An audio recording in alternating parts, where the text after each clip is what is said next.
to put everything into that girl though. Everything.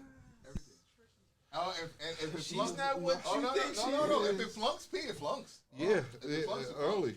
What's up, world? This is We Need a Fifth. This your man Mo. Got my man P in the building.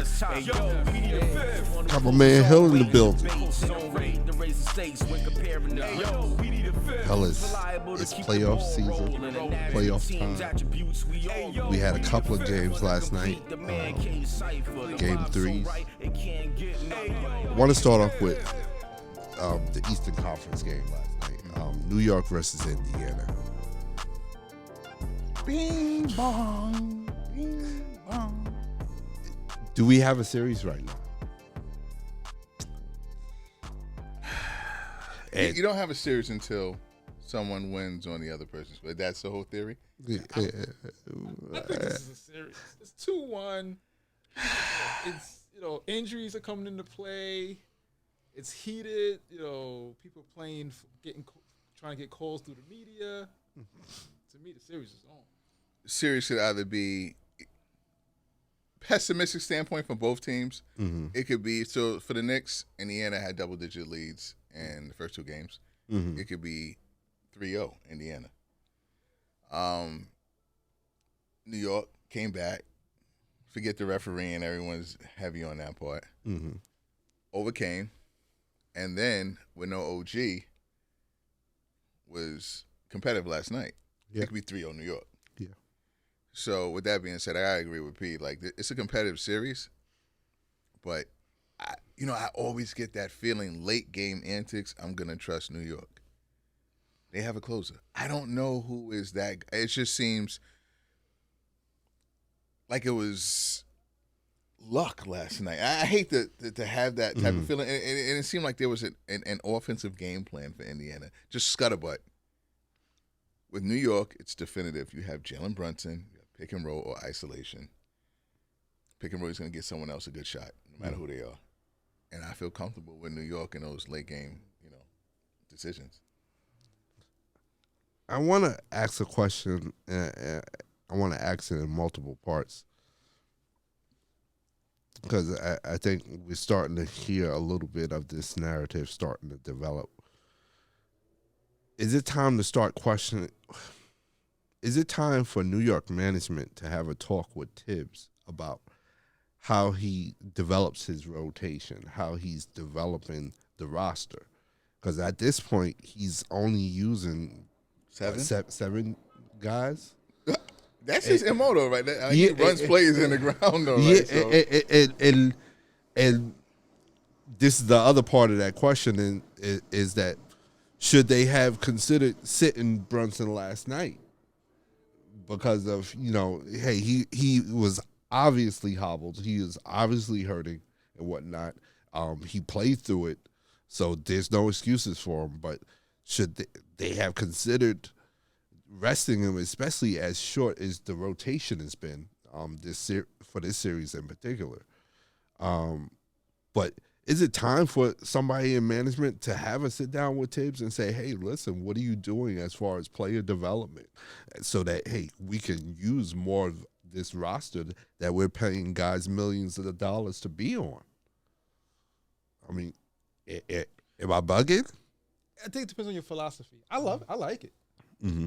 Like, I salute to Josh Hart because he played the whole game. Like, bro, we grew up playing basketball. Who was your backup, Mo? Who subbed you? We were out there for 8 straight games in 90-degree weather. Mm-hmm. So I think you train your body for 35 minutes. Mm-hmm. You know what I mean? That's why people play 30 to 35 minutes. That's what your body's trained to do. I have no problem with it, especially in the playoffs. I want my best players out there. 48-hour turnover too. I mean, with all the stuff that nutrition and treatment, it's different from even with us, and we would just snap back like that to play. Think about the late great Wilt Chamberlain. I think he played every minute of every game one season in the '60s. Nowhere near the science that we have now. So, but it's just for all the marbles too, Mo. You know what I'm saying? Like, I was thinking that too. I said, what if you just play Brunson the first half and see if they pull away and see if you can still win? If not, sit them the second half. But then they were competitive. and then you're thinking, can they steal the third quarter? And then they were competitive and took a lead. Dante went crazy. So then now you're thinking I could steal game 3 and maybe sit game 4. And then they lose. You know what I mean? So if you play that way, you might as well play him then. Or you might as well sit him. So I know where you're coming from, and it's the tip antics. I don't think that would have been a bad idea sitting him, but I don't fault him for playing him either. Yeah, like I understand the concern. I completely understand, but then you look at there's a lot of teams that lost in the first round. They probably went 10 deep. They lost in the first round though, so I don't know if that really helped. It didn't help them. So, irregardless of what happens with this series, whether they win or lose, do you think that conversation with Tibbs needs to happen if you're New York going forward? This is your coach, and this is what he does. I don't think you could teach an old dog new tricks. I think this is his style of coaching. I think his answer to you would probably be like, it's conditioning. Like, I condition these guys to play these long. Some people say you're overworked. But and I guess my pushback would be, how come you're not conditioning all 15 players on your roster? I don't think all 15 are good. Yeah, I think they can. Condition-wise, they're good, but I think it's like I'm taking Jalen Brunson out for who? You know what I mean? Like, maybe it's a trust issue, or maybe he doesn't trust the talent on the bench. And to your point, player development, maybe they need a deeper bench. But history tells us he just doesn't trust his bench like that. He's going to go with his best players. He's going to ride them to the wheels fall off. And that, like you said, that's the whole controversy with him, I guess. Let's talk a little bit about Indiana. Are we surprised at what we're seeing from Indiana as far as how they perform so far in this series? I'm disappointed with Miles because I think there's a distinct advantage down low in the post, like his post game, and it's more Perkins. I don't think he utilizes his post game. Right. I'm not gonna say he doesn't have it, but I think he's kind of like a Porzingis to me. Where Porzingis, Big Sam. Yeah, he's like a shooter. He's a really tall shooter. Can he do it? I'm sure he can, but he's just not inclined to do that. That's not, and to me, that's just not his game. I understand. I completely understand. If I'm the coach, I'm posting him every time. Right. That's a distinct advantage, but. And that's what I want from him, Pete. Like, not so much a post game. I don't want down low moves. I want a post presence. You're taller than the person that's defending you. But is it that's not his game, or is it that they don't run plays like that? I don't see them running plays. Yeah, that's what. Yeah, to me, they just come down and run a pick and roll with Tyrese Halliburton. That's their offense. I'm sorry. That's terrible. It's so predictable. But even so, some of it could be on Rick Carlisle, but some of it's on him, because then just get all offensive rebound and put it back. Like, to me, when I have to think, I was raised on David Robinson, Olajuwon, Ewing. If you're 7 feet, you're not giving me 10 rebounds. I'm looking at you sideways. I don't care who you are. Especially when a 6'5" guard's giving you 18. Yeah. And I know he has a lot of heart, and he's running for every ball, but you're taller than him. Right. So if they're not running plays for you, get it off the glass. Yeah. With Halliburton, do we think that he can maintain what we saw in Game 3, where he was a more aggressive scorer, looked to score more so than facilitate? And he's still looking. I think he's a pass first type of guard, still looking to pass, but he has to take his shots. He has to take advantage of the opportunities that the defenses are showing him to score. Do we think that he can maintain that, what we saw in Game 3 for the rest of the series? And if he does, is this Indiana series to take? I'll piggyback off of P. If not, they're done. Everything is run through Halliburton. He's 100% of their offense, setting it up, running plays through him. They look lost when he's not on the court. So I don't even know how they make it up the court. So if Halliburton, he's not as explosive as Brunson, but he's just as important. The way it looks different. Brunson, you're just in awe of what he does. And Halliburton, you go through a game, and I didn't even know. I'm like, I need a little bit more. And then I look up, he has 33 points. And I'm like, when? it's just how it's done. But his importance of getting people the ball at the right time, his pick and roll, his hesitation dribble, however he gets into the paint, he gets there easily. Guys just have to make shots, and if you take him out of that equation, this is not a series. This is sweet. Peace. Yeah, I concur. I think it's a lot of, as far as him taking control, I think it depends on Siakam. Because like in the previous series, Siakam had it going, so he didn't have to do as much. Mm-hmm. But Siakam looks like he's struggling a little bit in this series, so I think Halliburton has to be more aggressive. That hurts too. Not just only playmaking, but actually, taking shots. You know what I mean? Either way, he has to be aggressive. Siakam is on or not. Mm-hmm. But yeah. And what about Pascal Siakam? Are you surprised that he has? It feels like he hasn't shown up yet in the series. Yeah, pretty much. Like, because the Milwaukee series, I was actually surprised. I feel like he reminded me how good he was. Like he got lost in Toronto the past couple of years, and he's gotten lost in this series. And shout out to Kyle. We had a talk prior to this about who's the better player right now doing these plays. I said better player is going to be Pascal Siakam over Josh Hart. He's just a better player. In a series, Josh Hart is having a better series. You cannot lose that matchup. And OG had him on nails prior to him getting injured. You need a Robin to help Halliburton. And granted, he outplayed offensively Josh Hart. In the game, Hart had more instrumental plays. You know what I'm saying? Maybe he had 9 points, 18 rebounds. Clutch drives, clutch offensive rebounds, second chance points. I remember those in Siakam's 20-plus, which he gave. And he needs to make his stamp on this series. All right. There's another game played last night. Denver Nuggets and Minnesota Timberwolves played Game 3 in Minnesota last night. It looks like Denver's woken up and decided to get back into this series. They won decisively last night. I believe it was 117-90 by 27 points. Anthony Edwards, for the first time in this playoffs, under 20 points. It seemed like Denver was more decisive on the offensive, on both ends of the court, and was more physical, or was more decisive in how they dealt with Minnesota's physicality. And what I mean by that is, hey, they were sticking their screens, making sure that, hey, when they set a screen, that they made physical contact with a defender, especially Joker in particular. And they just looked, Jamal Murray looked fresher, looked honestly uninjured.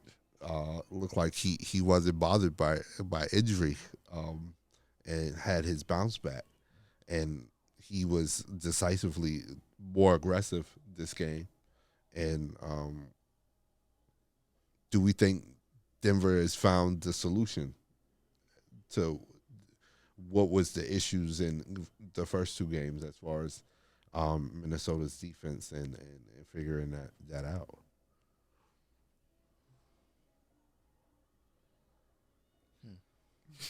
I'm watching Hill in deep thought. Yeah, I just think they played better. I don't think it's really that figuring it out or whatever. I think they didn't play well. It's very odd that they lost without Gobert being there. But when Gobert comes back, they win. I found that a little odd or whatever. A little weird. A blowout. But I think Murray's health was the difference. Or he's played much better than he played in the first two games. Now, you guys saw the game last night, right? Now, and Hill, I'm going to direct this question to you because I know you're a fan and you pay attention to how he plays and stuff like that. It felt to me that Anthony Edwards took his foot off the gas pedal. And that it felt like that from the very beginning of the game. It just felt like he didn't come with the same aggressiveness that he showed in the first two games. and I think he slipped back. To me, it appeared that he slipped back into some old bad habits. Some of the bad habits that I thought Anthony Edwards always had to work on, even from college, becoming a pro, was I felt that he had matchups where he can obviously take his defender off the dribble, and too often he would let his defender off the hook and just settle for a jump shot. Yeah, you can make that jump shot, but let's keep the pressure on the defender. Let's pressure the defender to stay out of foul trouble. Let's try to get to the foul line. I think that, for me, that's the next evolution for Anthony Edwards, to do that on a consistent basis where, hey, just like how you were with Kevin Durant and Devin Booker, where you didn't let them off for a second. You didn't let them breathe. You kept the pressure on. Y'all can't stop me to the rim. I'm going to keep on slamming it down your throat, and I'm going to talk to you about it. I need him to consistently be that. I felt like last night he wasn't that. And there were times where like there was a play in the third quarter where he makes he's coming off of the left wing, and he makes the drive to the basket. He almost gets to the rim, then passes it off to Gobert. Like, dude, what are we doing? Like, I need you to take that shot. I need you, you know what I mean? Because he was in a position where the only way they were going to be able to block his shot was to foul him at that point, because he was right there at in the middle of the paint. So so what's the question though? Like, is this a problem for Minnesota? You know what I mean? As far as, hey, can he consistently be the aggressive Edwards that we saw in the first two games, or is he gonna? Are we gonna have to question which Anthony Edwards is gonna come to the series? I mean, I didn't see any difference from last night. They're 6-1. Okay. I thought, who should be tied? I think Denver came to play last night. I don't think Anthony Edwards is going to step back. I think in the first game he was 2 for 8. Coming out the first half, he deferred. The team took over, and he played and took over the second half. I think, like anything else, it's pretty much the Jordan feel. Like, he was going to get his team involved because you need your team to win. And then after that, he takes over in the second half. His team didn't have it yesterday, and Denver did. Like, they get paid too. Yeah. And they're the defending champs. right? Yeah, they're just the defending. You know what I'm saying? So Jamal Murray had a bounce-back game. Joker had a heck of a game, and Michael Porter came to play. Jaden McDaniels had 3 fouls like within the first 5 minutes. And I think they attacked them perfectly doing that. They needed the head of the snake to come back, which was Jamal Murray. And Jaden McDaniels on the bench. And Nikhil Walker had a tough time. Last night he got in foul trouble too. So he wasn't going to give you what he needed last night. To answer your point, was 65 points. He's not going to do that. Mm-hmm. You know what I'm saying? So I think he played into his match. It was a match. Sometimes you got to wave the white flag. And up 25, it is. I don't see any bad habits from him. He's as great as he is. I think one of his benefits is that the kid is still unselfish. He wants Carl Anthony to come out. You know what I'm saying? He wants Mike to come out. He always touting his teammates. If it wasn't for game 1, I would be feeling the same way about P. Like, you give this guy the defensive player of the year, and without you, they almost beat this team by 25, 30 points. With you, they get blown out by 27 points. Had not I had that game 1 to show that you were a part of that game, I would be questioning Rudy. I'm looking at him. I don't think there should be help on a Rudy Gobert anyone matchup. Him and Joker should be played straight up. You know what I mean? So, and I thought Cat had a good game coming out, hitting a couple threes, performed down low. I think what we saw last night was the defending champs not laying down and taking that gut talk from Malone and saying, listen, show me something. If not, we'll go back home with our tail between our legs. And Denver needs to be credited for playing an excellent game. I know you picked Minnesota to win 6. this series. You still feel confident 6. in that? Yeah, absolutely. P, me and you picked Denver. Picked Denver, and now I feel much more confident because that's the way I saw Jamal Murray play. Because to me, that's the reason. Besides them being the defending champions of the NBA, Jamal Murray. I trust. Joker. Speaking of superstar, you have a superstar in Joker, and I trust Jamal Murray down in the clutch. I saw a bubble Murray. And Michael Porter had a bad game too. Right. I mean, and he's actually getting better. So, I'm still confident in my pick. Okay. Before we get on the other side of the bracket with the other two series, I want to talk about the awards a little bit. They announced the MVP, Defensive Player of the Year, and Rookie of the Year awards. MVP is the Joker, Nikola Jokic from Denver Nuggets. Any issues with that? I have issues with awards in the NBA at this point. I don't respect them. I don't. Why is that, Pete? Say it with your chest. I just disagree. Well, I don't even say they dumb. I consistently disagree with who wins these awards. So to me, it doesn't really mean much. Like, I think Joker's a great player because I saw him last year win a championship. The MVPs don't really mean nothing to me as far as looking at him as. Do you think career. Who do you think should have won an MVP? If Joker wasn't the MVP? I probably would have went with SGA scoring 30 a game and having the best record. I think they were tied, but technically having the best record in the Western Conference. I would have went with him. I think Tatum should have been at least in the top 3 because he's only the best player on the best team in the league. The only team in the league that won 60 games. Hill? Outside of Embiid not getting hurt, he wouldn't have cracked my top 5. I would have had, not in this order, Tatum, SGA, Brunson, Edwards, Embiid if he didn't get hurt. Yeah, let me just say that. If Embiid never gets hurt, I think it should have been unanimous. And you gave it to Joker. So I can agree with P more. So, it's subjective. I'm not going to – listen, I don't even have any here. I'm not going to tear it out because this is where these guys vote. Let it be. I just don't give it any credence. Okay. It doesn't only weight.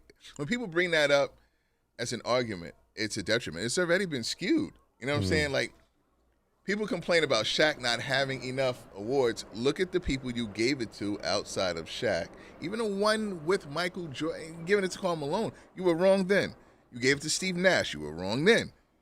These people make these decisions. So listen, so be it. Listen, I love Derrick Rose. It should have went to LeBron. I mean, Completely agree. I just disagree with these awards way back then. So to see it now, it's not even. That's what I'm saying. Like, going back to what I was about to say, it doesn't hold a weight in an argument with me when you tell me this person has 4 MVPs. You might as well just not even said it. I don't think he is. I didn't think he was that year. I can bring people who I think was better that year. That's crazy. Who do you think should have won it? It should have went to the guy from Kentucky. SGA? Absolutely. Okay. That's who I thought should have won it as well. Rudy Gobert wins his 4th Defensive Player of the Year award. I'm going on record. That's a robbery. Rudy Gobert is a thief. That DPOY award should be in San Antonio with Victor Wembanyama. I'm sorry. He had a triple-double with blocks, fellas.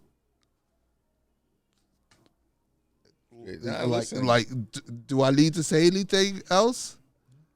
He was averaging 4 blocks a game. We agree. I think these awards, I think, we're not going to hold any credence to it. We feel like they got it wrong. And the only award that I feel like they got right was Rookie of the Year. And 6 man. I like it. Okay. I'll give him that. But MVP, DPOY, that's highway robbery. And they showed it on television. Who got coach? OKC. OKC coach. All right, that's fine. I thought that was. I think the coach might be the toughest one to do right. every year, right? Like you could have gave it to Missoula. He had the best record. But I'm not mad at the OKC coach getting it. You could have even Wolves. Timberwolves. Timberwolves coach could have got it. Tibbs. Tibbs could have got it. Yeah. The Houston Rockets had a surprisingly good season. You know, I'm not saying he should have won it, but right. But he should have got. Argument if you were talking coaching, are we talking coaching or are we talking results? We're talking coaching. I think he did an excellent job. Yeah, no, he did. Yeah. You know, I would say, hey, Tibbs. You guys know I'm not a Knicks fan at all, but I truly believe that team overachieved. Yeah, but you're a basketball fan. Yeah. So you see Randall going down. The players on that team, Randall going down. Even when and look where they're at. Yeah. I don't even, you know, he's an excellent coaching job by Tibbs. And that's not to belittle any of the Knicks players because they all stepped up to their credit. You know what I mean? They could have said, hey, we're not, you know, Randall is down. We're not supposed to do anything. They all are taking advantage of their opportunity to get these minutes. So you have to, you know, give them their credit for being ready. Hey, guys, hit us up on social media. Let us know what you guys think. Hit us up on Facebook, Instagram, TikTok. Don't forget to like and subscribe to the YouTube channel. Hit that notification button so you know when the next video is coming out. Also, don't forget to hit us up directly at weneedafifth@gmail.com. And don't forget to subscribe to the podcast wherever you listen to your podcast. Let's get to the other side of the bracket. OKC, Dallas. Dallas was able to even up the series in the second game and is all even up 1-1. They play game 3 today. How are we feeling about this series? I know I picked Dallas to win this series. I'm kind of concerned with Luka's injury and how he's playing and whatnot, and whether or not the other players on the Dallas Mavericks squad will be able to consistently pick up the slack. I think in game 2, P.J. Washington played out of his mind. I think he ended up scoring like 35 points or something to that effect. A career high in the playoffs for him. But can we count on that from him? You know, or from the other role players in Dallas. What are you guys' thoughts of the OKC Dallas series thus far? Watching it, I didn't think that they were that evenly matched. You know, they're not too much different. Whether you like OKC or Dallas, they're par on course to be right there at the end of any game. Like, there's no distinct advantage from either one for me. I'm cautious when it comes to Luka injuries. Like, I'm cautious when it comes to LeBron fouls. You know what I mean? It looked bad, but he tends to play these things out quite dramatically. You know what I mean? So say he could be an actor. Well, when he first got hit, I said, "Wow, it's a bad injury." And then he came down, drove down, and then hit a 3, and it seemed like he wasn't hurt that bad. You know what I mean? And then he labors it going up and down. You're hurt, dog. Like, you know what I'm saying? Like, he plays. This is what he does. You know what I mean? He's a character. So we'll see. Derrick Jones got nicked up. So it's a battle of attritions when it comes to these playoffs. I need more from Chet to help out SGA. Jalen is clearly the Batman. Pause. He is the Robin to SGA. And Chet needs to give me a little bit better than Alfred. You know what I mean, he's showing moments and glimpses, but you know what I mean, like, I want to believe you're better than Derek Lively, and I want to believe you have the more offensive package to get around Galford.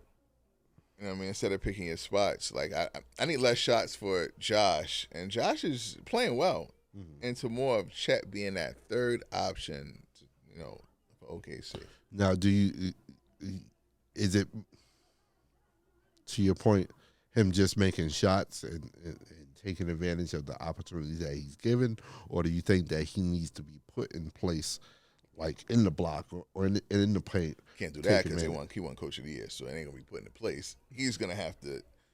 The coach knows what he's doing. He got Coach of the Year. He needs to be more aggressive. And if he's going to do that high pick and roll, he can shoot the three. But he can also flare towards the paint and catch a lob, lay it up over people. Again, he's the tallest. Not the strongest, but he's tall and he's smart. You know what I mean? So I just prefer a little bit more. The other series, Boston, Cleveland. It's all tied up now. Donovan Mitchell and Cleveland Cavs were able to take game 2. Is this a case of Boston playing with their food? You keep saying that. No, I mean, they're expected to win every game, like Tatum says, I guess. right. But Like Cleveland's a good team. yes. Like Cleveland is good, and they don't have Porzingis. Like Donovan, I don't want to get back to the MVP stuff because I recall what Cleveland did. I mean, what he did in Utah. I believe they had the best record in the league. But Donovan Mitchell's a really good player. Yeah, no, Really he stepped good it up in the playoffs. This man is. If I'm not mistaken, he probably did. He win Rookie of the Year over Tatum. I believe it's the same draft class. In 2017. Yeah, Garland is a good player. Cleveland's good. Garland was a good player outside of Spider coming in. Yeah, you got Lavert off the bench. It's a good team. So I got Boston to come out the East. I had them the whole season, especially when now Milwaukee's out. But they lost a game. They lost 2 in a row to the Hawks during the regular season. So I can't be that surprised they lost a game to Cleveland, who's actually a good team. Do you think Jason Tatum has fully put his stamp on this series yet? I mean, even in the loss, he was like 26, 7 and 7. I mean, he hasn't played to what I said earlier, his MVP level. I thought he should have been in the running for MVP. He hasn't, but Boston is so good. At times, he doesn't have to. You know what I mean? Like they can win a lot of games without Tatum being their best player. That's how good the team is. With everything you said about Cleveland and stuff, any concerns if you're a Boston Celtics fans? Yeah, Porzingis' health. Do you think Cleveland can beat Boston without Porzingis? They did. It's 1-1. I mean, for the series. Yeah, it's 1-1. Cleveland's an NBA team, a damn good one. Why wouldn't they be? I picked Boston to come out the East. I think Boston's a better team, but Cleveland definitely could beat them. and I think I'm on record on one of these shows saying if there's someone that could beat Boston, I think I have Cleveland beating them too. And this is without Jared Allen being in there. And this is with Porzingis on the team. Yeah. I said that. Yeah. Wow. So I'm on record for saying Boston, I can see it, but if there's someone that can beat them, it would be Cleveland. We've seen 3 games in one set of series, and seen 2 games in another set, and we'll see game 3 today. 3 or 4? It's 3 today? Game 3, right? Yeah. Game 3. Game 3's today. For Boston. For Boston and Cleveland. And OKC and Dallas. Do you feel comfortable with the predictions that you made? I have to write them down. I forgot my prediction. To be honest, I feel comfortable. To be honest, I'm enjoying, especially in the West, so much. I'm just enjoying the game. Like I picked Denver, but I'm perfectly all right if Minnesota wins. You know what I mean? Like it's the same thing with the Dallas OKC. I picked Dallas. SGA is probably my favorite player to watch in the league. You know what I mean? Like it's between him and Wemby, and obviously I don't have a choice now. But so yeah, I'm not worried because to be honest, even if the team I pick loses, it's because they're going to lose to a team I enjoy watching anyway. Yeah, no. I'm trying to think any. I picked Indiana. That's the only series that I'm a little uncomfortable about. But besides that, I think you're going to get evenly matched series for those three, and I hope Indiana can make it competitive. You know what I mean, I want Indiana to win, but I don't want it to be at the expense of an injury. I want the Knicks healthy. I want to see how far they can go, and they can come back. I want Indiana healthy. I want all of these teams to be healthy. Right. But that matchup does scare me. The rest is, I think it's going to be competitive. I think Denver's going to play their way back to this to be hopefully a 6-game series, but maybe a 7-game series, and that you guys, I think, would be happy because I think Denver will pull it out in a 7-game series. Mm-hmm. Boston, I think will play well on the road in Cleveland, and I'm looking for them to win Game 3. And that could be 6-7 games. I'm looking at Dallas winning this game at home. So all of these could pretty much stretch out to long series. I don't think anyone has a distinct advantage. I think they're a really good series.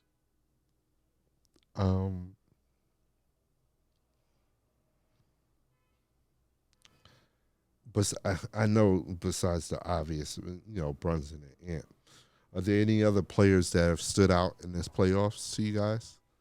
That like, oh, okay, he's arrived or he's on his way. Yeah. Who's that? SGA, Jalen Williams, definitely Jalen Williams. Kyrie, Luka. I want to give props to what's his name? That just gave you 35. Or what do you call it? DiVincenzo? No, I want to give props to DiVincenzo. I want to give props to Josh Hart, which I'm a non-believer. I want to give props to PJ Washington. Yeah. A lot of people have stepped up their game, when it matters the most. White, Boston, Spider, Cat, the usual 3 for Denver. Like everyone is taking that step, which you need to be in, and the stars are stepping up and stamping it for them. Mm-hmm. But the levels that, to me, that Brunson and Ant are at, it's exciting. Like, watching the ball in their hands every moment, it's like you don't want to miss a play. I know we talked off the air a little bit about it. Just this new era and noting that in the last 5 years, we've had a different NBA champion. There hasn't been a back-to-back championship since Golden State in 2018. That was the last one. And it seems like we're moving away from the era where, certain superstars are able to dominate a conference, a la LeBron, a la Steph Curry and Golden State with the Western Conference at one point in time. And you can even point to Kobe's Lakers at one point in time, dominating the conference. Does it seem like we're moving away from that era? And speaks to the parity of where all the talent is mixed around in the league. You have smart market teams like OKC, quote unquote Minnesota, making noise, Denver, but you also have major market teams making resurgences, such as the Knicks, Boston, Dallas to some extent. Yeah.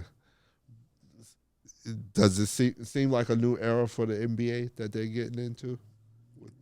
There was a fear when Mike took that mic, right? And was like, I look around and it's in safe hands, right? And we looked and it was a little cringeworthy, right? I mean, we said, I was saying Kobe, like, don't go, man. Like, go because this is hard to watch.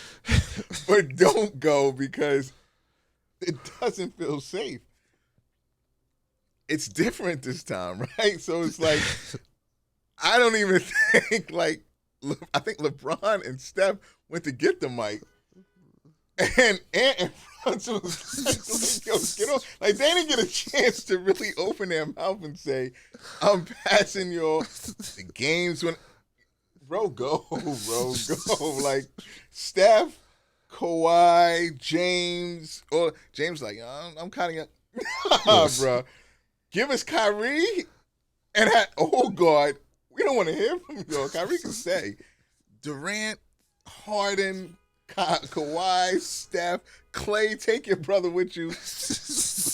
LeBron, if y'all can't go gracefully, get out of here, bro. We don't want to hear from y'all. It was different from Jordan. You know what I'm saying? Like, I didn't expect. It's so much talent around here that I forgot they went fishing maybe months ago.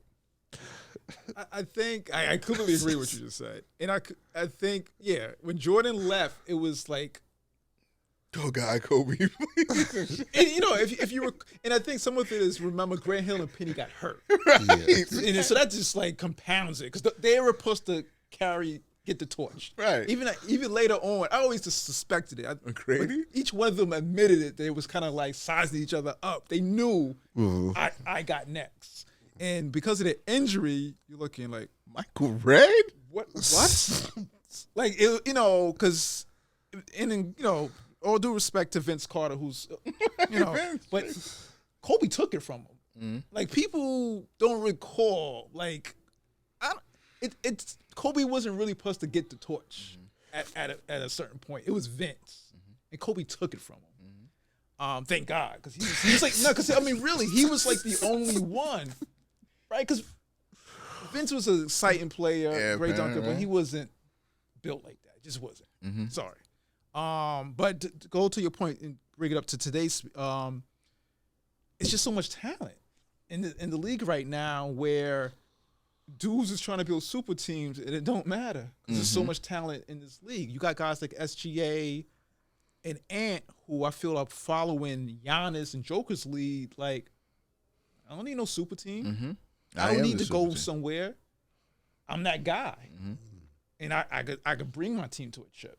And I personally love that. You know what I mean? I love what the NBA is right now. Yeah, no, agreed. Okay.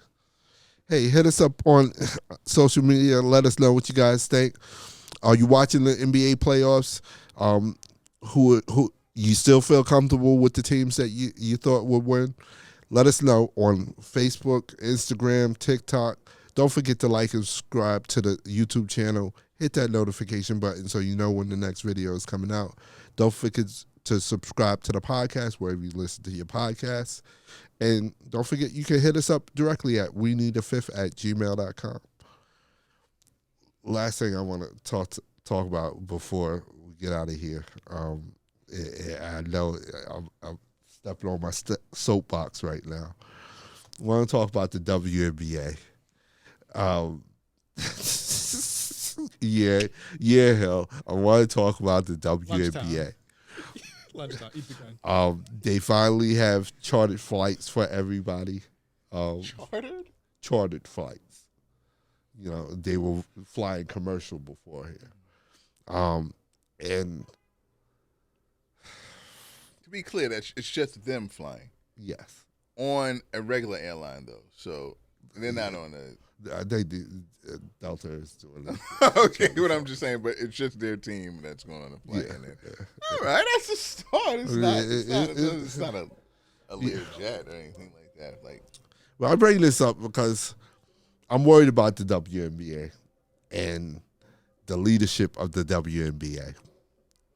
I feel like, especially with this charter flight thing, they got the charter flights for all the teams in the WNBA due to a little potential of an incident that happened with Caitlin Clark during her first preseason game when she took a flight to Dallas. The team was swamped by fans of hers, and it holds a potential security risk. And suddenly, you found the money to charter flights for all the teams. Like, you didn't know Caitlin Clark was going to be this popular getting into your league. Like, you didn't know that this draft class has some of the most popular female athletes in our country for arguably the last 2 or 3 years coming into your league, and that more attention is going to come to your league, that you might want to charter the flights or get chartered flights before she even goes on one preseason game. I would know them too. I joke, but I think I don't know. Like you I don't know if see Asia, right? You see Asia, you know what? A little makeup, maybe not. A little hat. Reese and Cardoza, yes. Reese. Cameron Brink. Brink, Brink. I would say she's Tall. tall. I don't know. I would know maybe. Caitlin. It's crazy. Caitlin's 6 feet. Aesthetics. I think aesthetics. I would know. I don't know. I would know aesthetics. I would know. Sorry. But the point I'm making is, hey, you need these women that are coming into your league, and that your league was going to get more attention. You're getting some of your teams that are playing Caitlin Clark are moving to arenas that can hold more people. Right. Why are you late to the charter flight game? And it's not like, hey, you got a new deal from Nike saying, all right, WNBA, we're going to give you the $25 million you need to do the charter flights. We're going to give you a deal for that, and now you have the money. And Who runs the WNBA? NBA. But I know Adam Silver. Who no. The commissioner, I forgot her name. Wow. But you know. So what I'm saying is that there's a chance getting on a flight tomorrow, not anymore, but before, I could be sitting next to Sabrina Ionescu. Yep. It's not a bad thing. You have a nice conversation. Yep. Is that a bad? Would you not want to sit next to Caitlin Clark? Yeah, no, but I'm just saying. I sit next to Sabrina Ionescu. At first, I'm saying, like, you have enough room? And then I'll put the headphones on, and then she'll be playing something. I'm like, are you into the WNBA? It's like, know what? I am. You're so disrespectful. She'll say, you're so disrespectful. what do you think? And I'll say, right you know now. what? Oh my You gosh, look like yo. someone. And then she'll say, are you an actress? She'll be playing Can your you stop game. now? Can you stop now? Why are you being And so we find out. disrespectful, yo? You're so disrespectful, yo. I can't take you Oh out my God, nowhere, you're man. Sabrina Ionescu. Wow. I like. Could be worse. I could be there. I think I'm sitting next to Caitlin Clark. That is Sabrina. It's Sabrina Ionescu. So bad. I'm glad they tried it. I don't know what this is your labor of love with this. No. My issue with the charter flights is like, hey, you obviously had the $25 million to do the charter flights before the season even started, before the preseason started, because there's no new deals on your dockets that got you $25 million. So my thing is, what took you so long? Why'd you have to wait for a potential incident to happen? You know what I mean? For you to say, oh, it might be a good idea to put these ladies on charter flights. And another gripe I have with the WNBA, you have another popular player from their draft class, Angel Reese. Her first preseason game, she goes to the Met Gala and then plays the preseason game. And y'all don't have it on any of your websites or your WNBA League Pass, or it's not on television. It goes viral because a fan decides to put it on their Instagram Live. It gets 1.5 million views. What are we doing, WNBA? Really? I think cost analysis plays a lot.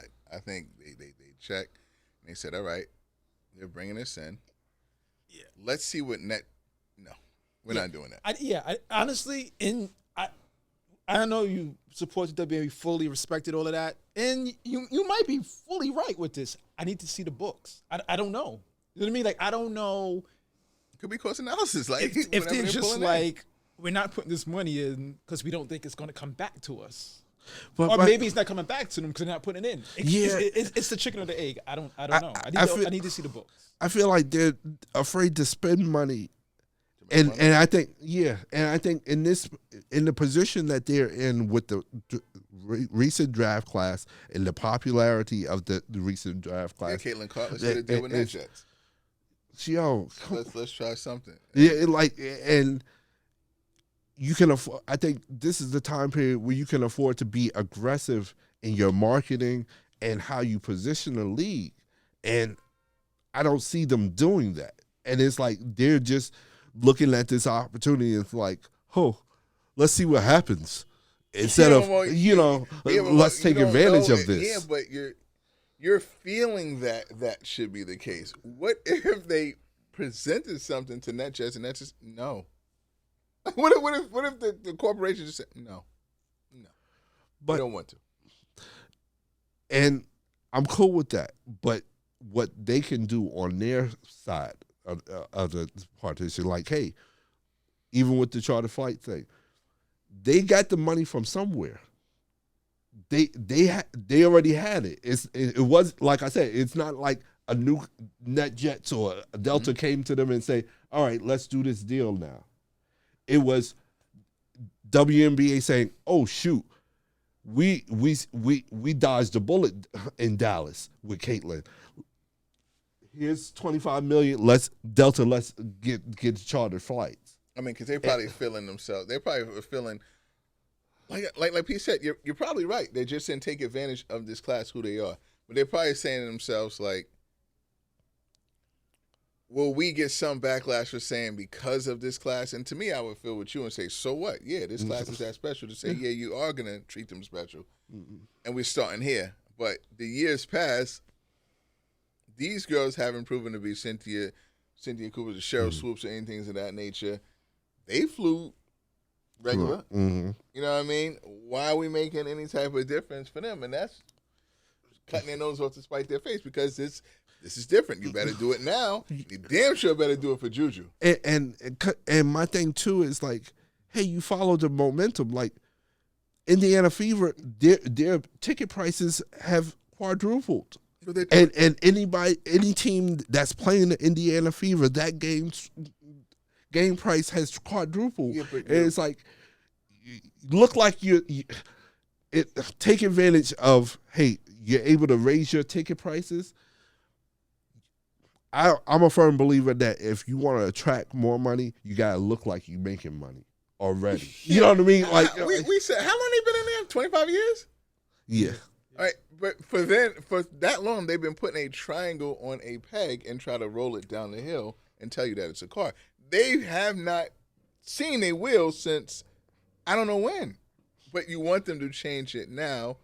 And the fact that they haven't, you're upset with them not doing it for these past years of losing money and not promoting. They've had stars.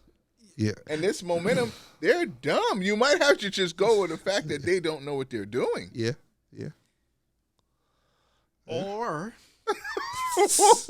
they're not as profitable as you think they are. And then it's that. Yeah, but what I'm saying is that this draft class has already, before a WNBA game has been played, has already showed that they're going to be profitable. No, they show they'll be popular.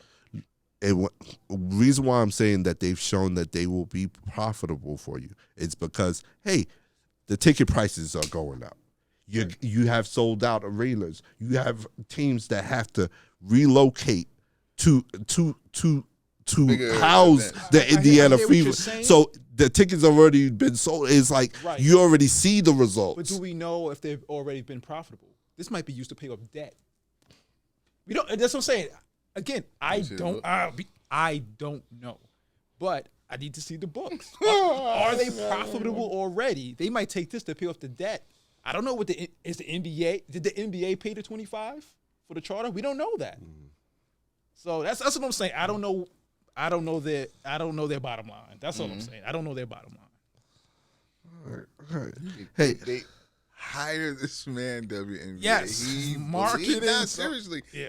Like you said, marketing, spokesman, he actually believes. Yes.